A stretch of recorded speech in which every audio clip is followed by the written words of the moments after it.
Pa ovako za početak da kažem najkraće. Knjiga Moara Parasita ima podnaslov Lice. To je jedna od mojih najobimnijih knjiga. Preko 20-ak i više tabaka. I tu su u stvari ušle mnoge moje nepoznate pesme. Pesme, znači, iz rukopisa, uglavnom vezanoga stiha. Pesme objavljene po časopisima ili u periodici, romanima i na drugim mestima. Te pesme su uglavnom bile rasute i sticajem okolnosti. One su se gomile godinama, tako da su se nakupile vremenom. Praktično, ja sam ovu knjigu pokušao da organizujem i organizovao i pripremio za štampu pre nemalog broja godina, međutim, izdavači nisu baš bili zainteresovani za njeno objavljivanje i to je onaj neveseli deo priče o ovoj pre svega lepo izvredno štampanoj knjizi i knjizi štampanoj u mom zavičaju, znači u Vlaškom kraju, Poževačkom kraju, severoistočnoj Srbiji.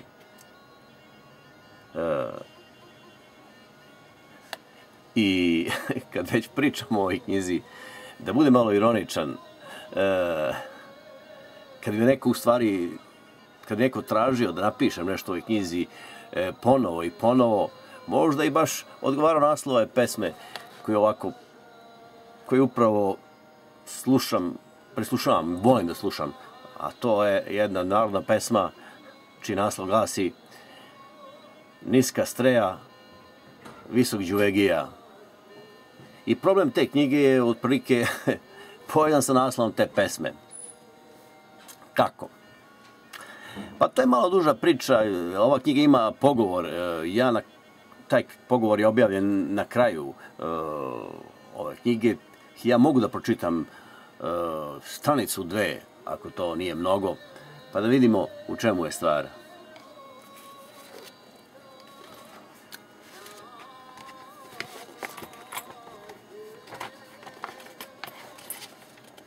Ta neka vrsta pogovora na kraju ove knjige ima naslov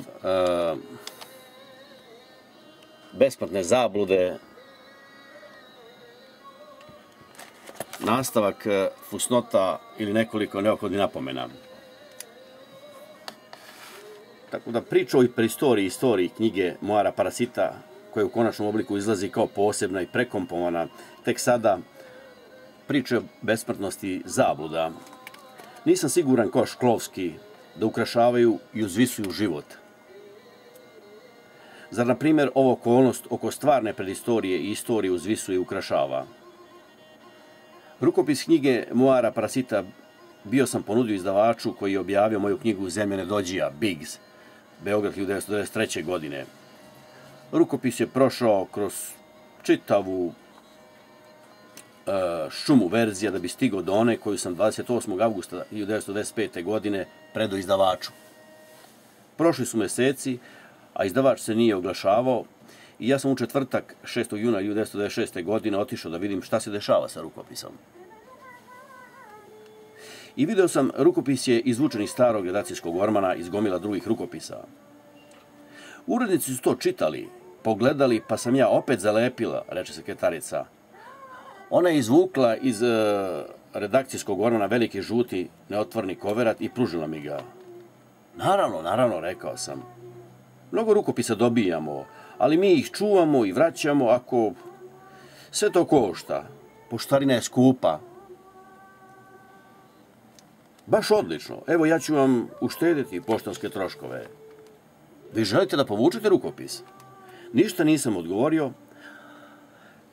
ali sam rukopis, to je veliki žuti neotvoren koverat, smestio u tašnu. U tramvaju broj 12 kasnije otvorio sam koverat. Prelistao sam rukopis. Bio je otkucan pisaćom mašinom. Na kraju je bilo i pismo upućeno dvojici urednika, napisano mojom rukom. Pročitano? Naravno. Urednici imaju preča posla i obaveze. Imaju neke napisane knjige. Imena tih urednika su u mojim dnevnicima. Labudovo brdo, 8. juna 1996. godine. Uprko svemu, sudbina je prema meni bila blagonaklonija, verujem, nego prema Gogolju i Isidori Sekulić. Oboje su poslednjih svojih dana života na zemlji palili, šta? Svoje najbolje rukopise. Ja sam pokušavao da shvatim ono što pišem i ono što sam već napisao. Umetnost ne može da promeni svet, ali ona hoće da promeni svet, zato što ga ona saznaje, ali bojim se da u onim hartijama koje je Gogolj palio nije bilo nikakvog izlaza, zato su i gorele u vatri. Konji, čijim se opisom završava, ali skoro završava poema Mrtve duše, ti konji ne mogu da uzdignu duše zato što duše moraju da poveruju u let, da sa sebe zbace mrtvo telo da bi vaskrsnule. Setite se kola. Podsjetit ću na druge konje, Čehovljeve konje, koji su vozili sveštenika, dečaka čije sam ime zaboravio, još nekoga, a karuce kojima putuju, a te karuce su verna kopija Čehovljeve bričke. Tek što sam predložio da se uporede ovi redovi.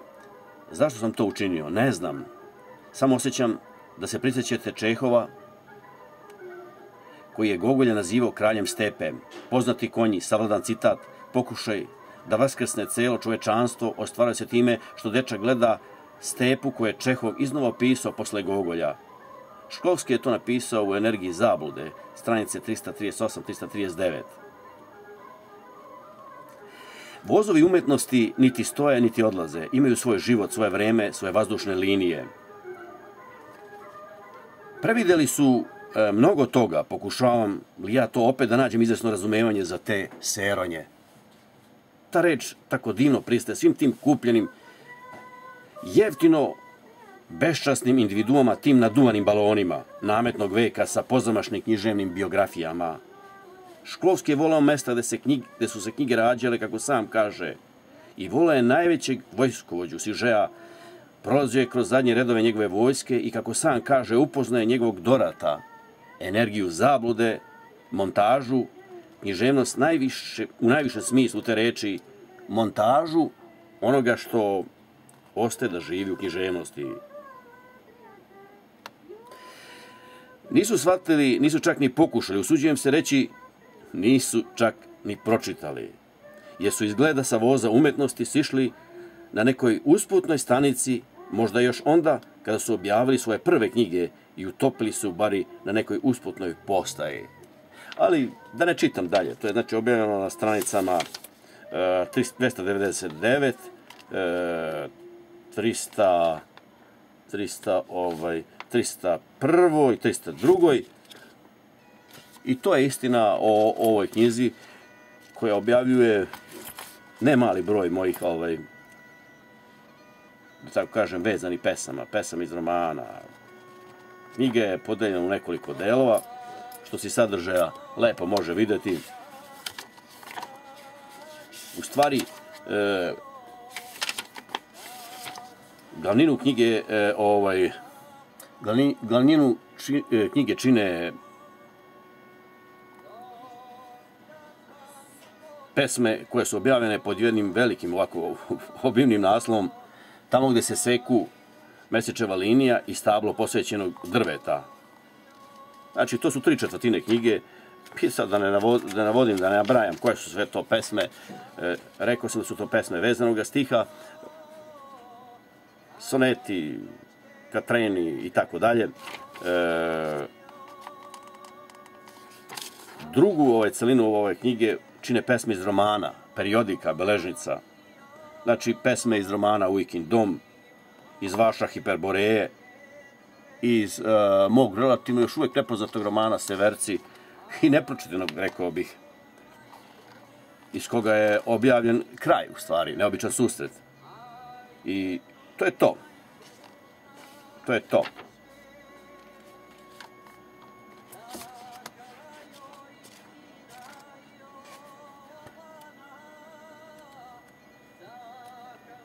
Sada mogu da pročitam neku kraću pesmu.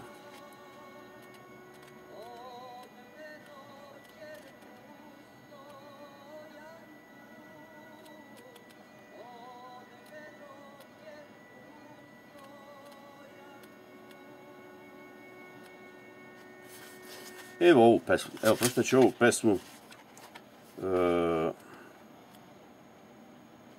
napisanu 12.9.1971. godine. To je i naslov pesme.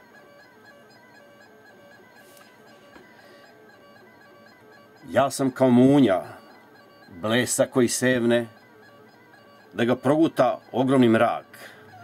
Blesak koji ponovo sevne, silnije ko gnevne oči gospodnje. Titra ko vreli pesak, život moj, suze, ljubavi, radosti kratke. U tami tinja žar, neugasiv kao sazrele dunje. Opadaju sa oblaka tmurni slike slatke, tamne i nejasne, vežene ognjenim koncem munje.